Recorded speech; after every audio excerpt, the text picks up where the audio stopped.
Right, so tikupitiriza presentation yathu. So tinaona nawo tisanamvesese buku la Daniel ndi chivumbulutso kufuna tipese no akamakamba za mtundu wa anthu ake yeti akamba za Yuda inde koma tisale kuti ndi buku la chani la Ulosi. Buku la Ulosi Daniel amene analembedwa mwa njira ina yakapadera inamba kuchotsa mbiri ya ana Israeli ndikumayi lukaluka ndizochita zambiri komanso zachani za Ulosi. So tisanagwire even buku la Daniel friend pesese anthu ake a Daniel ndi atiwo tikamakamba za Yuda tikamba zati nditapeza kuti no Ayuda na anthu amene azazida ni mzimu akawandani wa Mulungu. Roma 2 verse 29 tinaona mavesi ambiri ndithu chipangano chatsopano, right? So presentation imene yadusa. So lero tifuna kuonana kuti tikamakamba za kugwa kwa chani kwa Yerusalemu kumayimira chani ndikhulira timozenebe, right? So kodi kugwa kwa Yerusalemu kunachitika motani? Tinaona kale imene timapanga study za tinaenda 2 Mafumu chapter 5 verse 7 tinaona kale zimeze ndi tinafika mpaka 41 tukumbukire kwako na 2 Mafumu imene makamba za Asiria kwa zatenga anabwera kuzatenga ma 10 Asiria anabwera kuzatenga ana Usalyani Israeli ndikuamwaza ndi kuna sala ufumu fuko la Yuda lokhe ndi Benjamin ndi Levi, right? So tumupita 2 Mafumu chapter 17. Tunaika 2 Mafumu chapter 17 verse 41. And tuone tingokumbusa pamoja verse 17 to 18. 2 Mafumu chapter 17 verse 17 to 18. Audio jana. Verse 17 ndi verse 17. Napititsa ana wa amuna ndi akazi ku moto naombeza ula nachita zanyanga nadzigulitsa kuchita choyipa pamaso pa Yehova wotsa mkwiyo wake. So anthu amene anachita zinthu zoyipa pamaso pa Yehova ndipo Mulungu analola Asiria awatani awachotse. Mafuko tena anathera pati pompo mpaka lero tracing yaikulibe. Tikamakamba za Israeli nthawi yesu timakamba za Yuda fuko la Yuda imene mwana Benjamin ndi Levi basi ndikhulira timazenebe. So ndi mulosa akamakamba za Israeli as a whole yukamando za ndani za Kristu msopano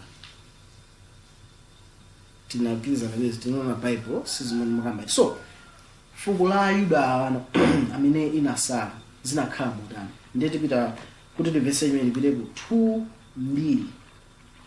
chapter 46 chapter 46. Mwina tisanafika kumene kuku tithawachita so bwino kuti okay 10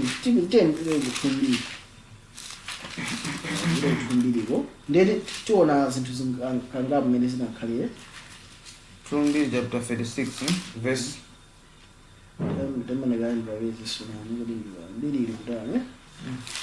alright, 2 chapter 46 makambano za kugwa kwa Yerusalemu mwasuna chitike tsiku limodzi nachitika mafeze, right? So 2 chapter 46 verse 1 ali yantini verse 1. Pamene anthu a mdziko anatenga Yehoahazi mwana wa Yosiya namulonga mfumu mu Yerusalemu malo mwa atate wake. Yehoahazi anali wa zaka 23 polowa ufumu wake. Nakhala mfumu ya Israeli miyezi 3. Ndipo mfumu ya Igupto anachotsera ufumu wake mu Yerusalemu nasonkhetsa dziko matalente 100 a siliva ndi talente 1 la golide. Ndipo mfumu ya Igupto. So tinaona kayo ufumu yambo mino namba kusausa ana Israeli. Ufumu wamba unaija ufumu ya Asiria. Yes, Asiria imene ndatota mafuko angati 10. Asiria apita ufumu umene wamba kusausa ana Israeli jani ufumu Egypt. Yes, Egypt kila moyani Asiria kila ku Egypt ya 10 milizeni. Izo zikhazo zofunika mbiti kamba Maurusi ajana 10 Jerusalem koma Neko anatenga Yehoahazi mkulu wake namuka naye ku Igupto.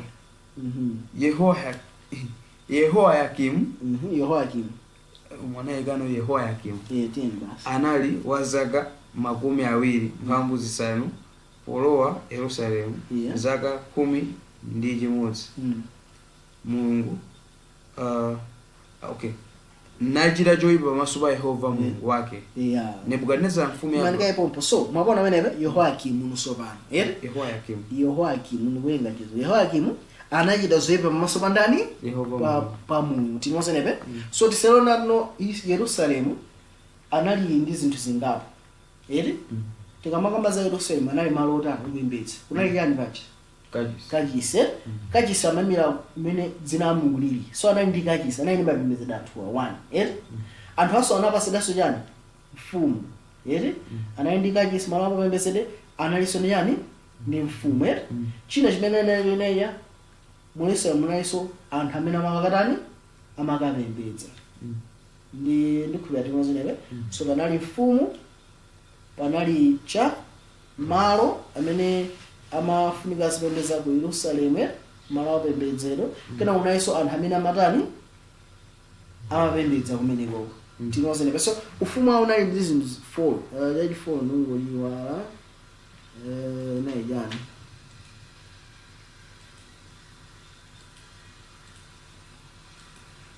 okay zinthu zitatu choyambirira mfumu chachiwiri Yerusalemu mapembedzedwe chachitatu anthu chomalizira ndi malo amene iwo amakhala aja physical so kamangoma za ufumu wa Israeli mazara ndikupita kuti kumene kumakhala Israeli kuche ukapeza kuli mfumu kuli mapembedzedwe kuliso anthu so Yehoyakimu anaukira ndani Mulungu kena uchina chitika nchana Mulungu analola mfumu yakuti yaku Babylon apa masogano mfumu ya Babylon inabwera mzamangada Yehoyakimu tukumva mene be teviliza ndali ya verse 6 verse 6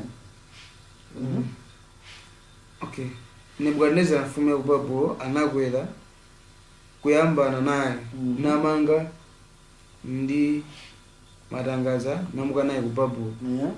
Nebukadinezara anatengaso zipangizo za nyumba ya Yehova mukanaza ku Babuloni nazika mkachisi wake ku Babuloni. Taona nebe so Nebukadinezara anapita mu ufumu andani wa Yehoyakimu titimoza nebe ndikufuna tizisata kule mambiri fade izikhazo funikira so Yehoyakimu wapita wakamanganda mfumu atamanga mfumu yapita naye kuti ku Babuloni china chimene wapanga Nebukadinezara ndiya aulenga sunyana zipangizo apa pamene ndikumvesa ka connection ndi buku la Daniel tizengwire Daniel tibwerera sawa Daniel chapter 1 verse 1 mpaka 4 aliya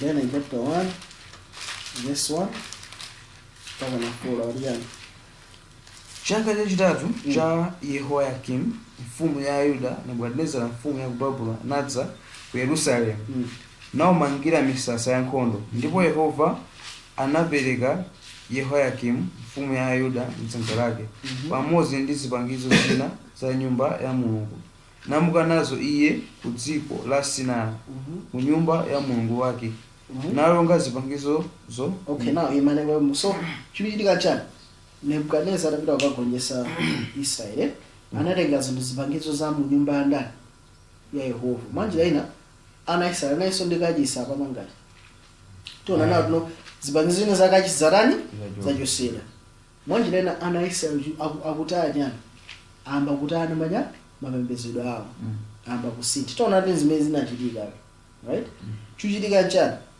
mfumu yawo ikutengera ipita so kuti ukutinaona penebe na timbize ndali verse 3 ndipo mfumu inauza Aspenazi mkulu wa adindo kuti abwere nawo ena a ana a Israeli mbewu ya mafumu ndi akalonga anyamata opanda chilema maonekedwe okoma dumphani verse 6 aliya verse 6 aliya verse 6 mwawa tsono munali ana a Yuda Danieli, Hananiya, Misaela ndi Azariya. Verse 7. Ndipo mkulu wa adindo anawapatsa mayina ena. Danieli anamutcha Beltesazara, ndi Hananiya anamutcha Sadirake, ndi Misaeli anamutcha Mesaki, ndi Azariya Abedenego. Tikuona menepe. So Daniel, Meshaki ndi Abedenego apezeka mugulu la anthu amene anatengedwa kuti kukapolo. Koma awawa akupezeka kuti kubabuloni nosopano. Ndikhulupirira tikuona menepe. So izizi zotengedwa ku Babuloni zikuyimira chani? Fati taona Israel kuyimira nda Kristu. So ndeli tipeze event imene ikugwizana ndi izizi, right? So buku la Daniel ikupeza entrance yake mu ukapolo pamene atachosa chani mfumu, right? Tibwererenso tinayi pa 2 chapter 36 wecha verse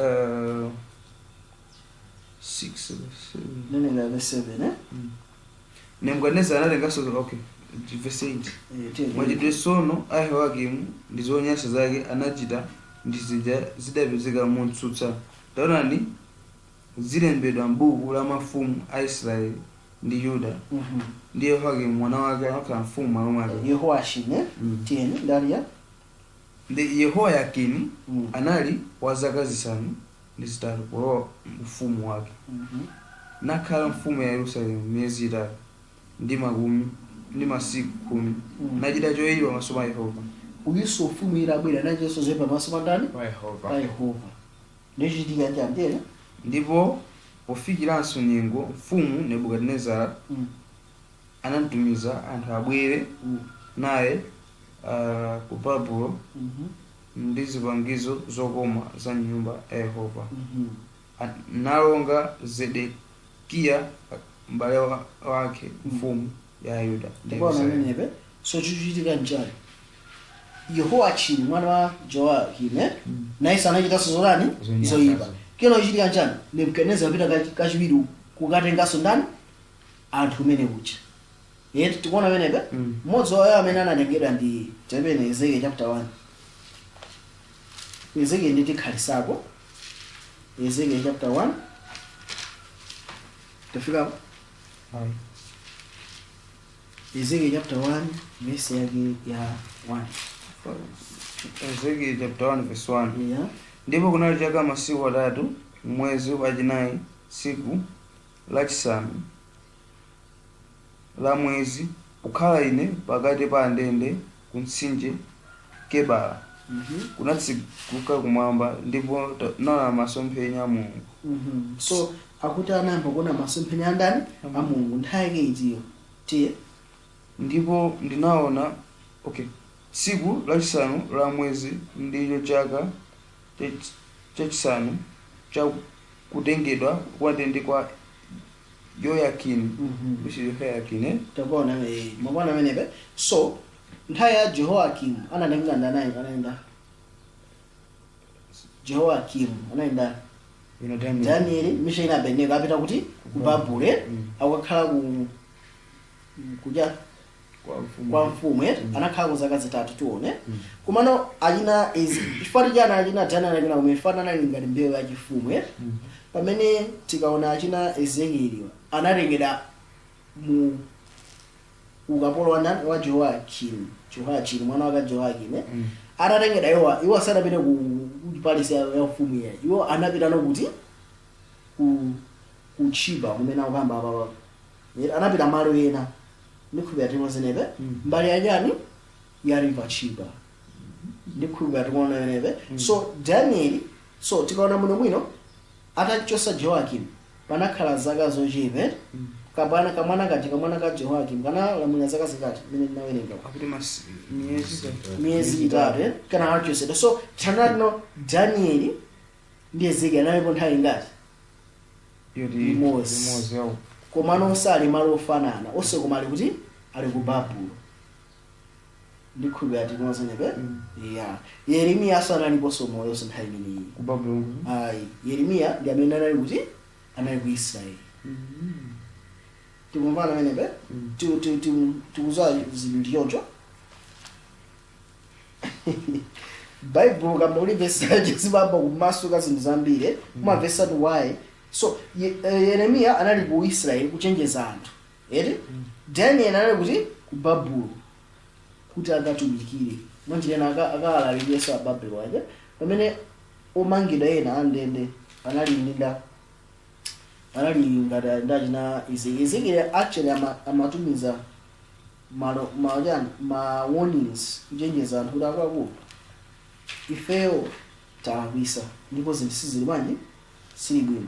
Okay, kuti tiona tino Yeremiya anali kuti kodi ndi basi tateneyo 2 Mafumu chapter 36. So ndingofuna tione Yeremiya anali kuti 2 Mafumu chapter 36. So Joakim atengedwe 2 Mafumu yeah 2 Mafumu chapter 36 aliya. Okay, 2 Mafumu 36 verse 10. 2:2 chapter 46 verse 10. Verse 10. Yeah. Ndipo ufikanso nyengo mfumu Nebukadinezara anatumiza anthu abwere naye Babuloni amodzi ndi zipangizo zokoma za nyumba ya Yehova nalonga Zedekiya m'bale wake mfumu ya Yuda ndi Yerusalemu. So pachoka ndani? Joakimu wachoka pabwera Joachini wachoka. So Joakimu achina Daniel apita, Joachini achina Ezekiel apita, ndipo paneno mfumu yomalizirano Zedekiya anosokana. Tikumana menepe ndikama mfumu yomalizira because ina mfumu imene iyi ndiyo malizira ikachoka yoyo ndetino basi Yerusalemu chinese yarani chaonongedwana. Right, and please ndali ya verse 11. Zedekiya anali wa zaka 20 mphambu chimodzi polowa ufumu wake nakhala mfumu ya Yerusalemu zaka 11 nachita chili pamaso pa Yehova Mulungu wake sanazichepesa kwa Yeremiya ndi wakunena zochokera pakamwa pa Yehova. Mwaona menepe. So Yeremiya nthawi yonseyi anali kuti ali ku Israel. So pali anthu atatu aneneri onse koma alipo nthawi ngati imodzi. Yeremiya ali kuti Israel kuchenjeza anthu akakulu tikulakwira ndani Yehova. Yeremiya koma anthu sakutani sakumvera. Mbali naye kuli ndani Daniel kuti ku Babuloni, mbali naye kuli ndani Ezekiel kuti ku Babuloni koma ali mbali za kumsinje. So pali anthu atatu amene Mulungu akupasa uthenga ungati umodzi ndikhuba timodzi nepe. So pajatonano Israel imira anthu andani a Mulungu mwanjira ina ngazili zona ndeti ntonungona Ezekiel kuti chinapangisa njani kuti ana Mulungu anani abalike chifani chimene chapangisa so zomwezo zo kwa Kristu ndikhuba timodzi. Right, that's a blame. Mnifusi. Tujimoze. Tujimoze mangu. Koza kende mbona ngarubi. Abandana babali sarumbi. Babali kabasi. Vajene. Mwenye kule kafta mbili. Jina Yeremiya waja. Tani fura wane wala.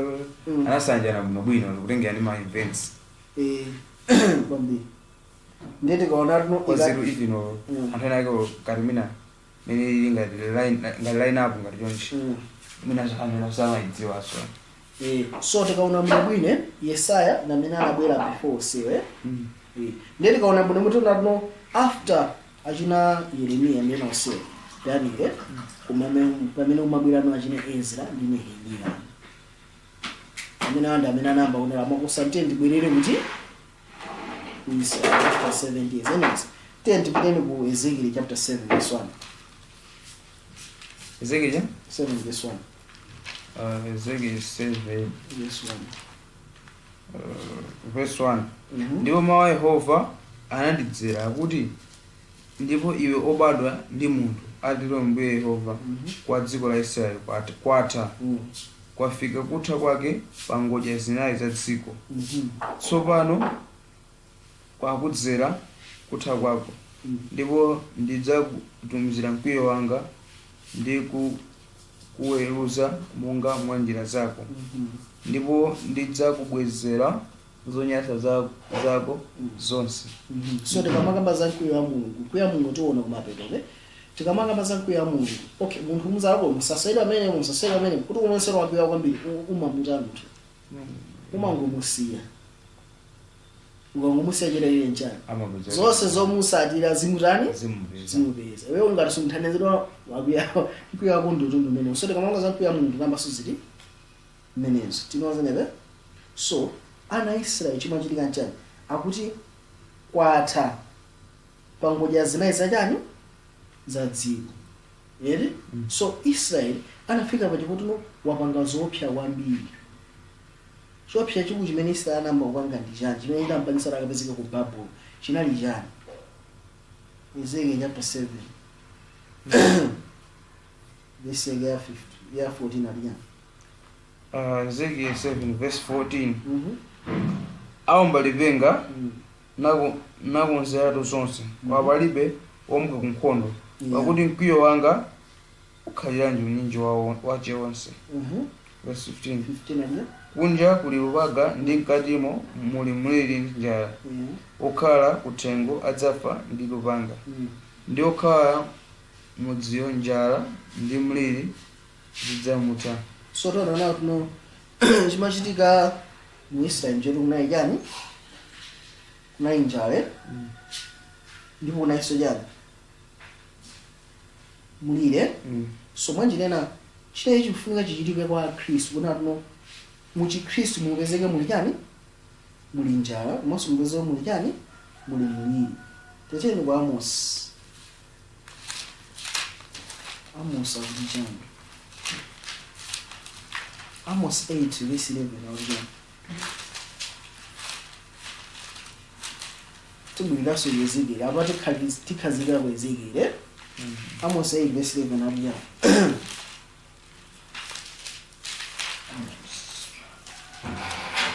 Amos 8 verse 11 Amos 8 verse 11 taona nakudza masiku ati Ambuye Yehova akuti ndidzatumiza njala m'dzikomo si njala ya mkate kapena ludzu la madzi koma njala yakumva mawu a Mulungu. So ana Israeli ukuku chifukwa cha kuzingidwa ndi Babuloni amafika dera ali njala akazingidwa kuti amakhala ndi lupanga sa Babuloni abwera komano kumapita chikhristu chinakumana ndi chani ndi njala ndikukhulupirira timaozenebe chinayi chikufunika chichitike mu chikhristu ndano chipangisa kuti kukhale njala ya mawu achani a Mulungu.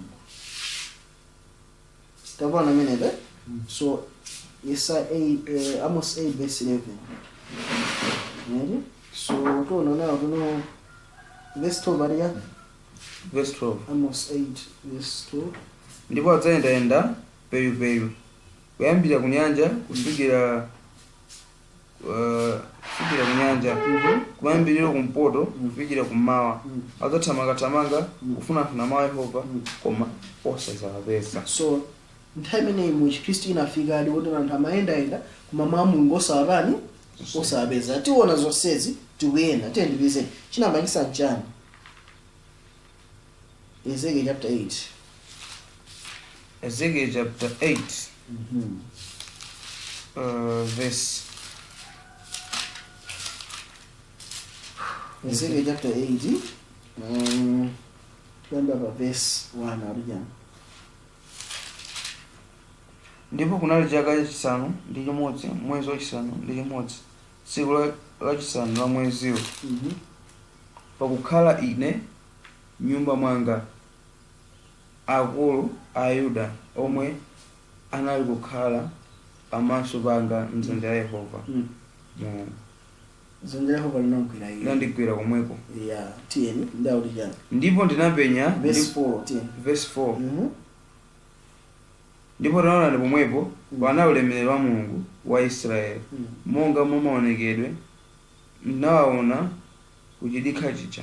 So iye anamaona ulemerero wa Mulungu ulosi yeti pajinana mpato atino Ezekiel anapasida kampungu right 10 verse 3 alijana ndi ana 10 verse 3 verse 3 ndipo anatambasula chonga dzanja nandigwira tsitsi la pamutu panga ndipo mzimu unandilengetsa pakati pa dziko ndi thambo numuka nane masomphenya a mulungu ku yerusalemu ku chitseko cha chipata cha bwalo la mkatimo loloza kumpoto kumene kunali mpando wa fano la nsanje lochititsa nsanje. So atanatengera mu lose mu ya masomphenya kupita kuti ku Yerusalemu. Atapita ku Yerusalemu anapeza tino pa chipata cholowera cha kumpoto ati panali chifano osalefa panali chani chopangisa nsanja kuti chani chopangisa nsanje let's see muchikali image of jealous ndathono zeno ndeni let's see ufuna mabedo verse okay. Yerusalemu chitseko cha chipata bwalo la mkatimo loloza kumpoto kumene kunali mpando wa fano la nsanje lochititsa nsanje. So panali fano la nsanje lochititsa yani nsanje. So fano imene ndi yani tikalenga chipangano chaka paja kuti kuona no buku la Ezekiel ndi buku la ulosi so chinasi chimene tifuna kuti chimvesese munga mwajana ngati ulosi so tikaona muno mwino pamamo khwibwa jamata nokusa ukhaina mulungu jani Mose pakuti nende Yehova mulungu wajani wansanje. So chimene chimapangisa mulungu akhale wansanje samafuna ife tizimembeza nyani milungu ina. So tikamona fano ilili ndio muisraeli anambembeza mulungu wajani mulungu ina ndikhulupirira tinoze nebe. So chimene chitapangisa uno pajana ndi chine chipangisa no anthu a mulungu pakhale njala pakati pajani pakati pawo tinoze nebe. Mwanjira ina chimene chitapangisa ana a mulungu akhale ndi njala ya mulungu ifuna no anthu a mulungu chine chifuna chitika chena no mu Kristo pabwere yani mulungu wina amasopano ne mu Kristo pakabwera mulungu wina chachitike njala ndoti anthu amba kuta bwezada inu ni njala yani ya mulungu. So ku Israeli kuchita chingaso chimozimoza anthu namba pembeza yani mulungu wina tiyeni ndali yani verse 5 pamenepo ananena ndi ine wobadwa ndi munthu iwe kweza maso ako ku njira yoloza kumpoto ndipo ndinakweza maso anga ku njira yoloza kumpoto ndipo taonani kumpoto kwa chipata cha guwa la nsembe fano ili la nsanje polowera pake. So bana ifano la nsanje manjina anayika mu zizindikiro za milungu ina tiyeni ndipo anati kwa ine wobadwa ndi munthu iwe uwona kodi izi ali kuzichita zonyasa zazikulu nyumba ya Israeli ili kuzichita kuno kuti ndichoke kutali kwa malo anga opatulika koma udzaonanso zonyasa zina zoposa. Verse 7. So anthu amachita zonyasa munjani mukachisi yedi tingamakamba za mukachisi paja kachisi munthawi imene timadya kachisi thupi la Kristo. So tikamaona kachisi ndiye manager ndi Yohana chapter 2 anakamba zonena kuti mutani muononge kachisi ndipo nzamangase. So kachisi amemera yani thupi la Kristo koma kachisi amemera yani kati kachisi amemera so ife Christians Kristo 103 verse 16 imene makamba zoleja ndino kachisi wajani wanga zimwera kugonera mwandani okay jabwino. So tikaona muno bwino kachisi akumilaso jani thupi la Kristo choma iza kachisi akumilaso ja akumira thupi la Kristo akumira ife china akumira jani kachisi tolenti tampira napo vuti kule ku Efeso 5 Efeso chapter 3 kapila hapo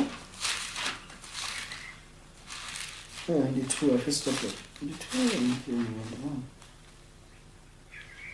2 nani wa boros ndabwa okay iko nasi in Efeso chapter 2 kapila hapo Efeso chapter 2 verse ino verse 18 koma mwa iye ife tonse awiri tinawo maonekedwe athu kwa Atate mwa Mzimu mmodzi. So ife timafika kwa Atate mwa Mzimu mmodzi mzimu anda amene wa Yesu Kristo pati Galatia 4 verse 4 makamba tuno pokondera pa nthawi Mulungu anatumiza ndani mwana wake yeti ngati a 4 verse 4 makamba kuonera kwa nthawi mulungu anatumiza mwana wake 4 verse 6 makamba tono mulungu atumiza mzimu wa ndani wa mwana wake tinoze nebe yeah timiza ndani ya verse tinali pa verse 18 2 verse 18 verse 19 2 verse pamenepo ndipo simuliso alendo ndi ogonera komatu muli mudzi omwewo wawera mtima ndi a banja la mulungu tabona menepo verse 20 aliya omangika maziko a atumwi ndi aneneri pali mkhristu yesu mwini mwala pangodya verse 21 mwa iye chimango chonse cholumikizika pamodzi bwino chikula chikhale kachisi upatulika mwa Ambuye pamene menepe so tonse tikakhala pamodzi tikukula kuti tikhale kachisi wa ndani wa Ambuye paja tonse tikakhala pamodzi timachita soja thupi lake ndani la Yesu so dzina lina la thupi la Yesu ndika kachisi yes tinoze nebe so a Kristu ndife pamodzi tonse ndife kachisi wa ndani wa Mulungu tiye verse 22 verse 22 chimene inunso mumangidwamo pamodzi mukhale chokhalamo Mulungu mwa mzimu so tabona menepe so tona natino anthu ana mapanga chinthu chotani chonyasa yeti mukachisaka ndani wa Yehova ku Israeli mwanji nena pafunika anthu apange chonyasa mu chani mu Kristu as a whole likhulupirira timozi nebe tufuna tone zimene zinapangisa a Israeli apite ku Babulo ndi zimene zinapangisa Kristu apite kuti ku Babulo pauzimu nsopano siyonje pali funso so far aye koma ndikukhulupirira tone china chikubwera munthu mwana muthu akupesa kuno china chake chichitike tete menepo Ezekiel chapter 8 Ezekiel 8 nkhani ndi Israeli tinayipanga mukala I think pa presentation pa ichi mungu panga tag ma presentation nena panga cover nkhani hizi inazo panga cover kale so for the sake of time sikuchana dikhanzikebe Ezekiel chapter 8 kuti amene anthu ena mesana okay ma presentation amene napanga cover nkhani imeneyi ndi jamene ndikanyanga ngono part 1 kanyanga ngono part 2 mungu mwapanga tag pa YouTube mu description okay yeah kanyanga ngono pale part 1 ndikanyanga ngono part 2 okay yeah tafika pa Ezekiel chapter 8 verse 16 aliya verse 16 yeah ndipo anadza nane ku bwalo la mkati la nyumba ya Yehova ndipo taonani pa khomo la kachisi wa Yehova pakati pa khonde lake ndi guwa lansembe panali amuna ngati 25 mphambu asanu akufulatira kwa kachisi wa Yehova ndipo kuyang'ana kummawa napembedza dzuwa kummawa ukona menepe so anthu anamapembedza dzuwa kuti kummawa koma mwanjira ina anthu amapembedza milungu ina kumana anthu ali mukachisi wa ndani wa Yehova ku Israeli ko tupana menepe mwanjira ina kumapena anthayo tutaona kuno Chikristu so chitamba kumene chinamba kuno bwino mwanga la Israeli yeti koma nochitika chanu ku Chikristu kuti chisokonekere kwambiri chifukwa no anthu amapembedza sonyani milungu ina mwina tingoona kuti zimene zizoona then tuwatasonike kuma chifukwa ndi presentation athu yamba sitilowa kwambiri ngati tuwatasonike chapter 2 ngati sitilowa kwambiri ngati zazikamba zizi kwambiri kama zamanga Daniel chapter 7 yeah tuwatasonike chapter 2 verse 4 tuwatasonike 2 verse 4 ayambira verse 1 tuwatasonike chapter 2 verse 1 so rona tiyeni ndipo tikupemphana abale chifukwa chakudza kwake kwa Ambuye wathu Yesu Khristu ndi kusonkhana pamodzi kwathu kwa iye yeah so amauza za kubwera kwa Yesu anthu anangalemba makalata kwa Yesu abwera ena nomasala ndi anthu namba ubalike kuti zona tasala ndilone program kuti musagwedezeke mtima msanga ndi kutaya maganizo anu kapena kuopsedwa mwa mzimu kapena mwa mawu kapena makalata monga olembedwa ndi ife monga ngati tsiku la Ambuye lafika munthu asakunyengeni konseko kuti silifika koma chiyambe chifike chipatukocho navumbulutsike munthu osayeruzika, mwana wa chiwonongeko amene atsutsana nazo anadzikuza pa zonse zochedwa mulungu zochedwa mulungu kapena zopembedzeka, kotero kuti iye wakhala pansi kukachisi wa mulungu nazionetsera yekha kuti ali mulungu. Mwakuona menebe.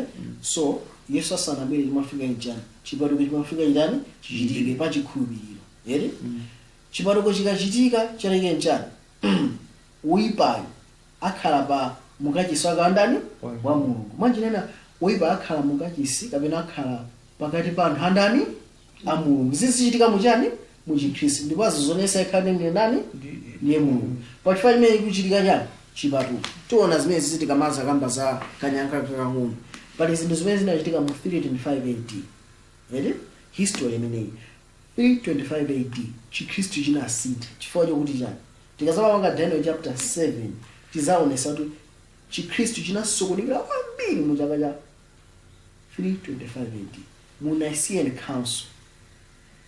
Ere ndi pamene kavesi kathu ka Mulungu kanatani kanasintha kuti si Atate ndi Mwana wake yekha ayi, komano ndi chani ndi utatu wa Mulungu.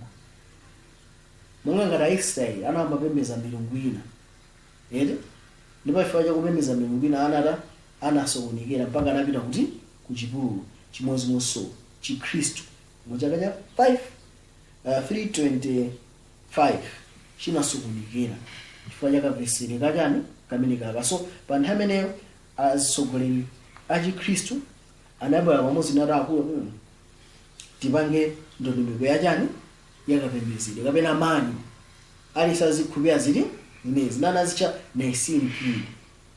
Wonse osusana nawo anatani anasakidwa. Yete tikamaza panga Daniel chapter 9 tiona zonsezo nato Daniel chapter 7 ngani nyanga zitatu zinazulidwa zija ndi mafuko anthu amene anasusana nati ya zimene sititani sigwirizana nazo. Mbiri yonse tiziona bwinobwino. So nona nato pa chifukwa chimene chichi chikhristu pamene nthawi imene chinalowa muti mu Babulo. Nikona tikapita ku achina Daniel anali Aisraeli kuti ku Babulo. Chimodzimodzinso akhristu ambiri panopa ali mu ukapolo wachani wa Babulo. Ali ndi ziphunzitso zina zimene titaziona nato tikamapona maulosawa tiona pali ziphunzitso zimene zikwamanga anthu ena mukavesere kolakwika kakhalidwe la Mulungu. Yete ankhale mukakhalidwe kolakwika kachipembedzo kandani ka Mulungu. Monena tuno anthuwo ali ndithu locked muchani mu Babulo. Tikaona mapena nthawi tizafika tikumuseza zona zimezi 10 tione chivumbulutso. Tili chapter ya chapter 18 tili chapter 17 verse 10 tili chapter 18 verse 1 aliyo verse 4 zitatha izi ndinaona mngelo ndine verse 4 ndipo ndinamva mawu ena ochokera kumwamba nanena, tulukani mmene anthu anga kuti musayanjane ndi machimo ake ndi kuti mukalandire ko miliri yake. Tikuona menebe verse 2 akamba zanya verse 2 ndipo anafuwula ndi mawu olimba nanena, Babulo wamkulu musandulika mokhala moziwanda ndi mosungira mu mizimu yonse yonyansa ndi mosungira mu mbalame zonse zonyansa ndi zodanidwa. Tikuona menebe so kumapena nthawi tono anthu ambiri a Mulungu ali kuti ku Babulo. Chimodzimodzi ngati achina Daniel ndi azinzake anali Maisraeli koma anali kuti ku Babulo. So kumapena nthawi anthu a Mulungu ambiri ali kuti ali ku Babulo. Ndipo kuyitana komaliza kuzayitana anthu aka Mulungu kuti atuluke muti ku Babulo. Tione meneba chimo chapter 14. Kodi apeza zapezeka anthu amene atuluka ku Babulo. Chimo chapter 14 verse yake Tendeni ba verse 1.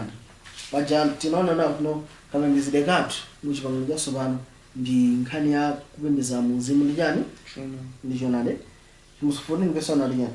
Ndipo ndinamenya taonani mwana wankhosayo ali kuyimirira pa phiri la Ziyoni, ndipo pamodzi ndi iye zikwi zana mphamvu makumi anayi akudza anayi akukhala nalo dzina lake ndi dzina la Atate wake lolembedwa pa mphumi wawo. So lolano pazakhala anthu mapena nthawi amene azayima pa phiri la Ziyoni mwanjira maso awo mtima wonse ukuyang'anira kuti kumwamba. Ziyoni wakuti wakumwamba. Ndikhuya ndinozenebe 10 verse 4 mwanjira nayo sali affiliated ndi ziphunzitso zakuti za ku Babuloni. Chimodzi 14 verse 4 ali chani. Verse 4 Yeah. iwo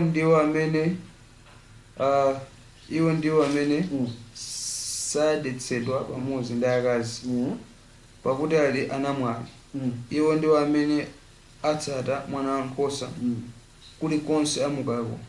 Iwowa anagulidwa mwa anthu zipatso zowundukula kwa Mulungu ndipo mwa mwana wankhosa. So anthu awawa akuti sanadetsedwe ndi chani ndi akazi mwanjira sanadetsedwe ndi chani ndi Babuloni. Tikuona menebe. So monga ngati mene analili Daniel ndi anzake kuti Aisraeli analengedwa kupita ku ukapolo, Chikhristu sonacho chatengedwa kupita kuti ku ukapolo. Okay, sanadetsedwe ndi akazi. Ndi akazi ya. Kazi amene sakulina mipingo. Okay, then chapter 17. Kufikapo. Tawanga boss. I mean this is not stop. Okay. It's okay, I'm going to bully some over.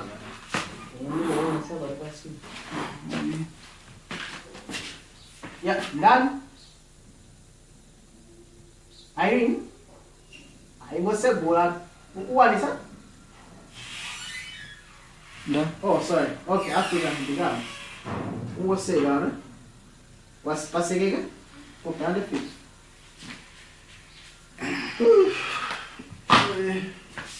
Maybe for some part of our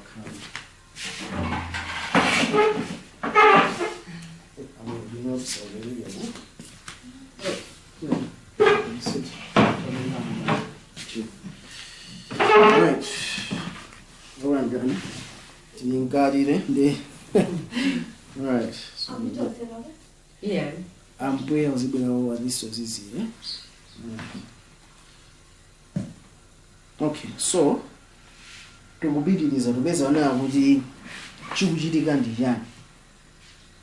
Tikamakamba za sanadetsedwe ndi akazi. Chapter 17 verse 1 ali chani. Ndipo anadza mmodzi mwa angelo asanu ndi awiri akukhala nazo mbale zisanu ndi ziwiri nalankhula ndili nanena idza kuno. Ndidzakuonetsa chitsutso cha mkazi wachigololo wamkulu wakukhala pa madzi ambiri. Yeah, so pali mkazi wachigololo wachani wamkulu wakukhala pa madzi achani ambiri. So tinaona pa Efeso chapter 5 mkazi aumira mpingwe anthu ake a Mulungu. So mwanjina mkazi uyu ndi wachigololo ndi atakuimira yani anthu amene amazitchatino ndi a Mulungu koma si achani a Mulungu. Ndikhulupirira tinozenepe. Yeah, so chimodzimodzi mene akalamba ku 2 Thessalonica naye kuti no woyipayo azakhala pakati pa kachiswandani wa Mulungu zoyenesa ikhala ndi yani ndi Mulungu. Yeti mwanjinena tikamakamba za Bible tukamba za magulu anthu amene amazitchata iwo ndiye ake a Mulungu koma asali ake andani a Mulungu akupanga zinthu zonyasa. Chigololo chimene chichi akupanga ndi ndani. Then verse 2 ali yani amene mafumu a dziko anachita chigololo naye ndipo iwo akukhala pa dziko analedzera ndi vinyo wa chigololo chake. Yeah, so tikamakamba za vinyo tukamba za mzimu achani were kumaona papa akomba te anthu amene akamena mipingo imene ikuchita chigololo ndi ndani ndi mafumu a dziko lapansi. Mwanjinena chigololo anthu atafuna panga chigololo amapita mwanseri ndikapanga chani chigololo chawo. Right? Kena kuno ineyo mumazaona zotsatira zake imene akuchitira. Ndakamba vinyo mwanjina mabwa mzimu ina wachilendo tikaona muno bwino kumene tikupitako eri ndikupereka chitsanzo chotene chifukwa cha censorship usually mamachosa ma videos koma noti kamba za nthenda inavuta yachifuwa egulu kamba 2020 mpaka ya 2022 inatha imene momwe iramba nkhondo ya Russia akanena kuti makosana mipingo yonse izikumana wanawa chimachitika ncha mipingo yonse makumana cha wanawa zinaibe ntchito kuti kandi ni mpingo wanji kandi bembezo yanji kandi kutempo eti ma onse azipembezo zosiyanasiyana makumana chani wanawa tilimozenepe mwanjina mpingo umene umafuna zikumana imene umapangira chimachitika ncha umakumana ndizokhoma ndi achani mafumu a dziko lapansi tilimozenepe so tikaona bwinobwino mapeta nthawi dziko lapansi likuzayika chimene manano anthu osasakwanisa kugula ndikutani ndikugulisa chimene cheche chakazayikidwa mpingo wena uliwonse ufunika uzatani uzagwirizane nazo chifukwa chani mpingo wena uliwonse umene uregistered kuti kuboma neti nengati mpingo ufunika uzapitirire ndi uzagwirizane ndi chinthu chiti chimenecho mpingo umene uzasusane nawo chimenechocho ndoti malo ake azathira pati so ma headquarters ake mdzikozo chinense chachusidwa ndikhulupirira timozeneka so mipingo yonse imene izapitirire kukhala nthawi imeneyi izakhala ngati yonse yapita gawo limodzi la chani la Babulo lapanga chigololo chomaliza ndi dziko lonse la chani lapansi nkonana atino anthu a Mulungu mapita nthawi anaona kuima pa Ziyoni paja Ziyoni tazindikanano tukamba zakuti zakumwamba mitima yawo ili connected ndi Mulungu wakumwamba aini mzimu wake wa Mulungu tinozenepe so anthu ake a Mulungu azakhala tumpa nthawi kuitana kubwatu mutuluke mmene mu anthu achani anthu anga fatino iweyo sungagwizane ndi chinthu chonyasa ndikukhaso pakati pa anthu amene kuyisa chinthu chani chonyasa ndikukhabe ndiwe ndani ndiwe Mkhristu chimozimozi inakhala nthawi yapo achina Daniel mission Abednego anakhala ku Babulo eti koma inafika nthawi tino nthawi yawo ana Mulungu akuitana anthu ake atani atulukemo so Akhristu ambiri akhala mu Babulo kwambira 325 tiona kuti chinachitika nchani wini mpaka na nthawi imene Mulungu akuitana Chikhristu chonse chituluke anthu ake ene atuluka akaime paya pa Ziyoni pamene pali awiri pali atatu ine ndili pati ndili pompo foti pa nthawi izakhala tino Babulo atani wagweratu nonso pano tikamazafika maiko zizamveka zimene tikukamba zimona pa nongamba nongodusa mntu kumufuna tipange introduce theme ya Daniel kuti tikamapita kubuku la Daniel tukamba zachana ndikukhulupirira zamveka right so tikupitirize okay so tikamakamba za buku la Daniel eti nkhani yambiri imene anthu amakamba so tikamaona buku la Daniel tonaona kuti ufumu wa Daniel na zinthu 4 choyambirira unali ufumu umene unali ndi malo eti malo anapezeka kuti ku Yerusalemu etanato Yerusalemu ndi Samaria yes anali malo amene anthu a Mulungu amakhala chachiwiri anayinso ndi mfumu siyoncho right ufumuyo imalamuliranso anthu right china chinachona kuno anayinso ndi chipembedzero bwinja yawo kapembedzero malo ufumu anthu ndi malo zinthu zifole so pamene buku la Daniel likuyamba chichitika nchani buku la Daniel likuyamba ndi mfumu ya Babulo yagonjetsa chani Israeli yes Yerusalemu tiyendikire no mbiri tikaona 2 chapter 36 ngati paifunso usana also bwete limoza right tumafumu chapter 36 Tiki mafumu kapena mbiri 2 pipana 2 chapter 36 tuba version tunaona kuti ana samamvera so Yeremia 2 chapter 36 tafikamo 11 na werenge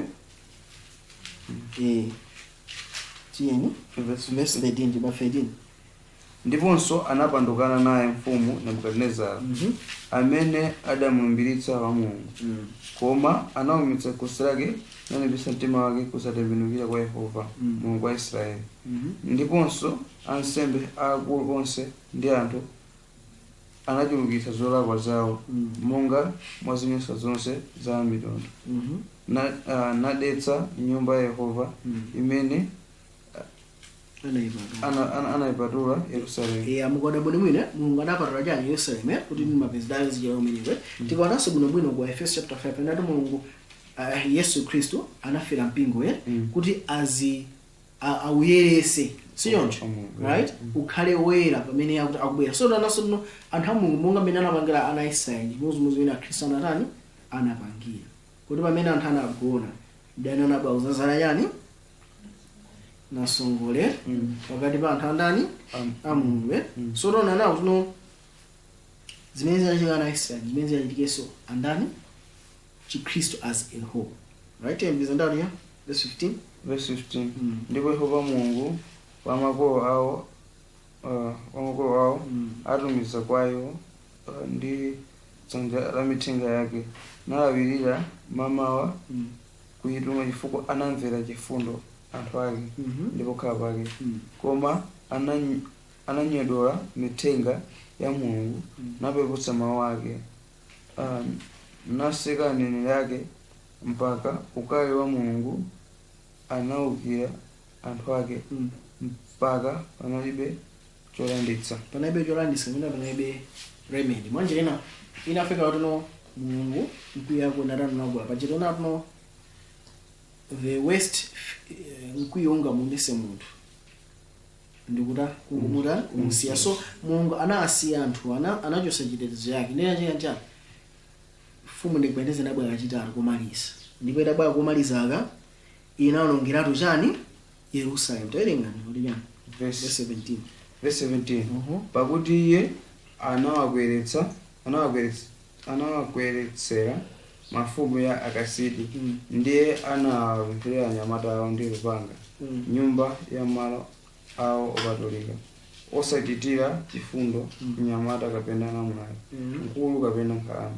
Mulungu anawapereka onse mdzanja lake ndi zipangizo zonse za nyumba ya Mulungu zazikulu ndi zazing'ono ndi chuma cha nyumba ya Yehova ndi chuma cha ufumu ndi cha akalonga ake.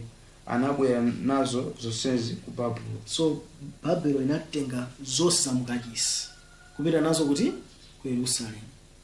Mwanjirena kupita ku Babuloni. Mwanjirena Akristo anopeza tuno aluza kapembedzedwe kawo konse.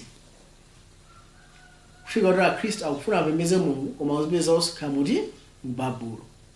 Ndikufika kumupana amene ziku type ndi type. Tiyembeza ndalo yani. Verse tiviza basi werenga verse 19.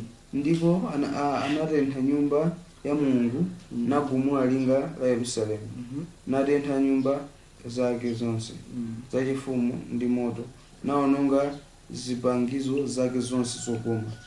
Verse 20. Ndipo iwo amene adapulumuka kulupanga anamuka nawo ku Babuloni nakhala iwo anyamata yake ndi ana ake mpaka mfumu ya Perisia idachita ufumu kuti akwaniridwe mawu a Yehova pakamwa pa Yeremiya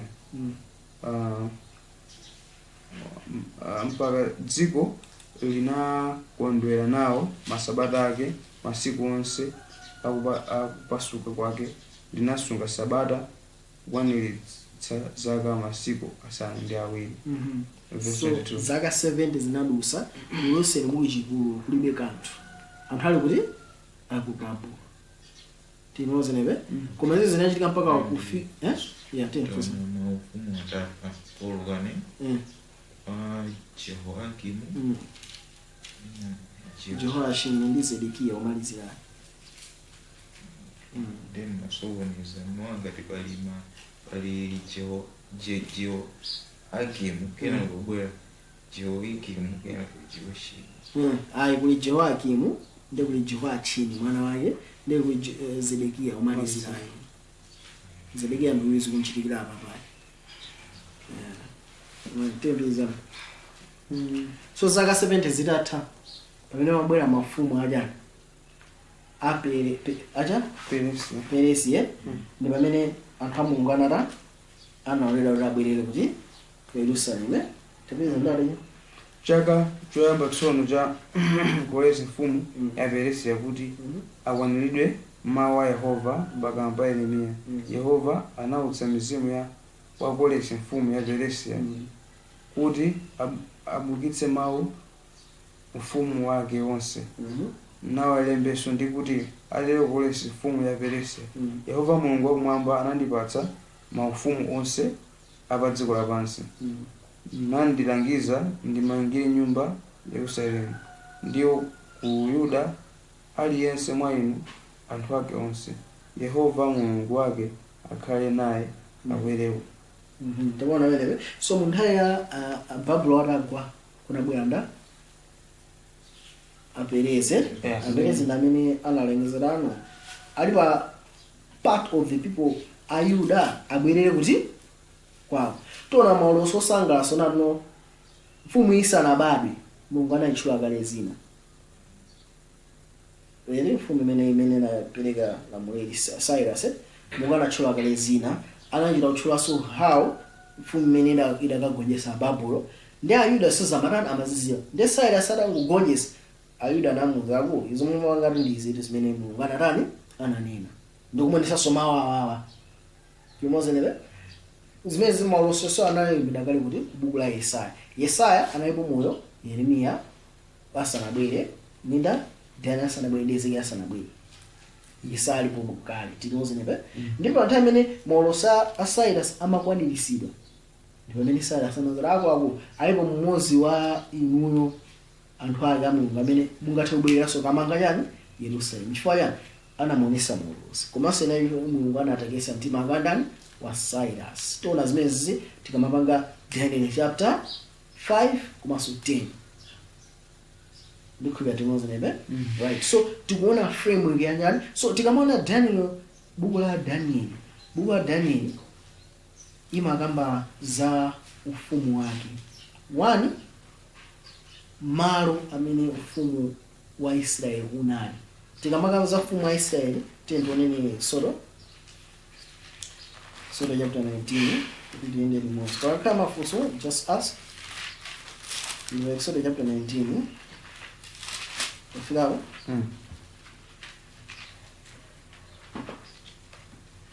Exodus 19 verse 5 to 6 aliyo. Verse 5. Ndipo tsopano ngati mudzamvera mawu anga ndithu ndikusunga pangano langa, ndidzakuyesani chuma changa chapadera kuposa mitundu yonse ya anthu, pakuti dziko lonse lapansi ndi langa. Yeah, so now zaruno mukamvera zimene ndikutani ndikukuwuzani muzakuyesani anthu chuma chapadera pamambatani pa anthu. Verse 6 aliya. Verse 6. Ndipo ndidzakuyesani ufumu wanga wa nsembe ndi mtundu wawo wopatulika. Awa ndi mawu amene wayankhula ndi ana Israeli. Topona mene so ana Israeli anali ngati ufumu wajani wa nsembe. Tinozenebe. Right. So tendoneni tipite kwa Petro. 1 Peter 2 verse 9. 1 Peter 2 verse 9. 1 Peter 1 Peter 2 verse 9.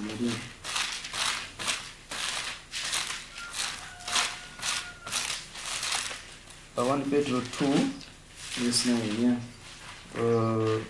Verse 9. Kuti koma ngati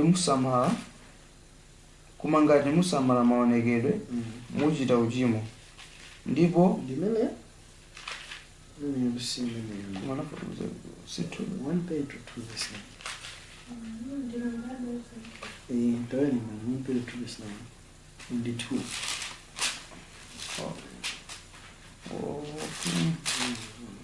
Peter 2 verse 9. Verse 9. Koma inu ndinu mbadwa yosankhika, ansembe achifumu, mtundu woyera mtima, anthu amwene wake, kotero kuti mukalalikire zoposazo za iye amene anakuyitanani mutuluke mu mdima mulowe kuwunika kwake kodabwitsa. Verse 10. Inu amene kale simunali anthu koma tsopano muli anthu a Mulungu, amene kale simunalandira chifundo koma tsopano mwalandira chifundo. Tabona menebe. So Petro polemba iza kuyambira kwa ndani? Kwa Kristu. Kwa Kristu. so akhristu unonso pano ndi amene akuonesera ufumu ake wandani wa mulungu. I think tinapanga this last time ine nakumane ma presentation ayo a Daniel kunano ufumu tikamakamba za ufumu wa mulungu. Yesu anakamba za ufumu wa mulungu zotu uzooneka ni maso eti kuti apa kapena oli apo koma ufumu wa mulungu kale mwandani mwayi ndikuya timozerebe. So tikamakamba za ufumu wa mulungu tukamba za jani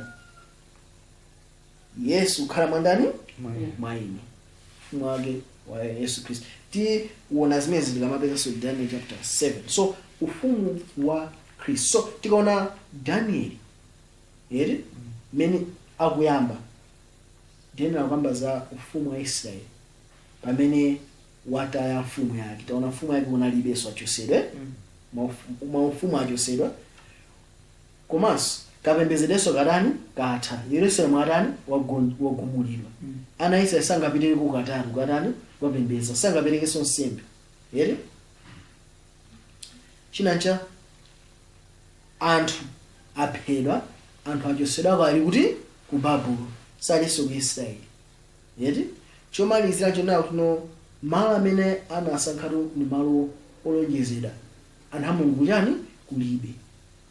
So buku la Daniel imafunika ionese magawo 4 a ufumuwa kubwezerera kwake.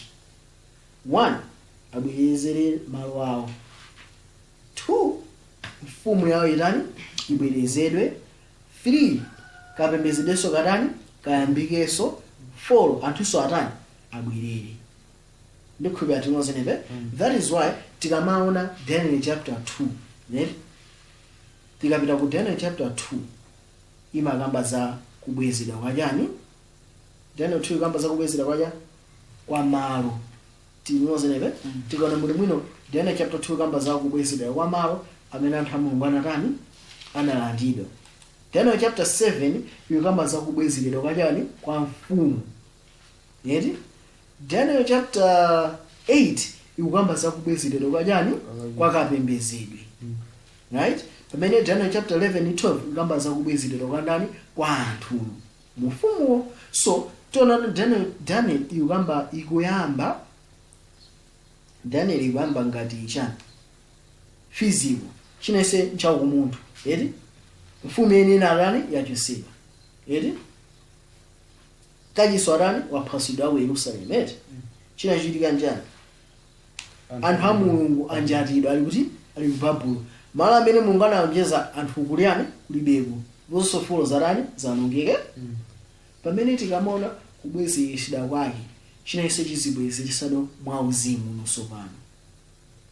Daniel 2 tikuona no kamala kakang'ono kache right kakumenya chifano kumyendo ndikuzaza cha dziko lonse.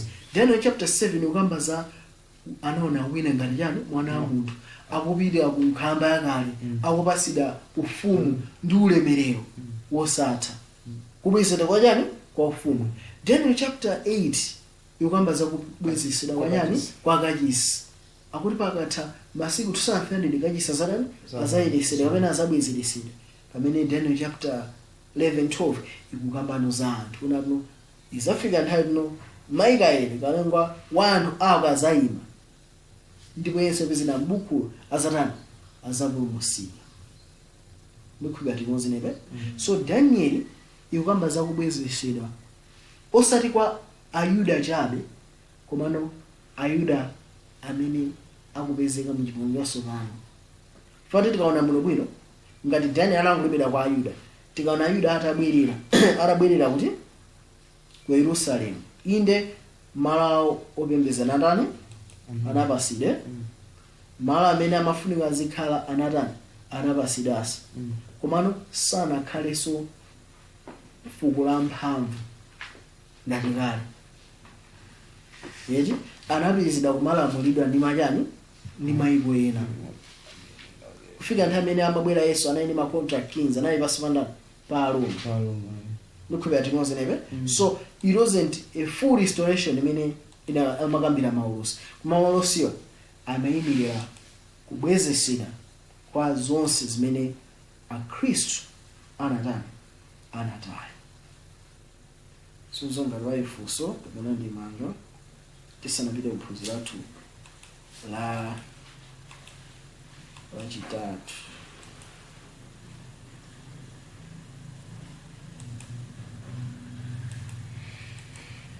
Palibe funso palibe ndemanga. Right, Mulungu abalumikizike. Amen. Amen.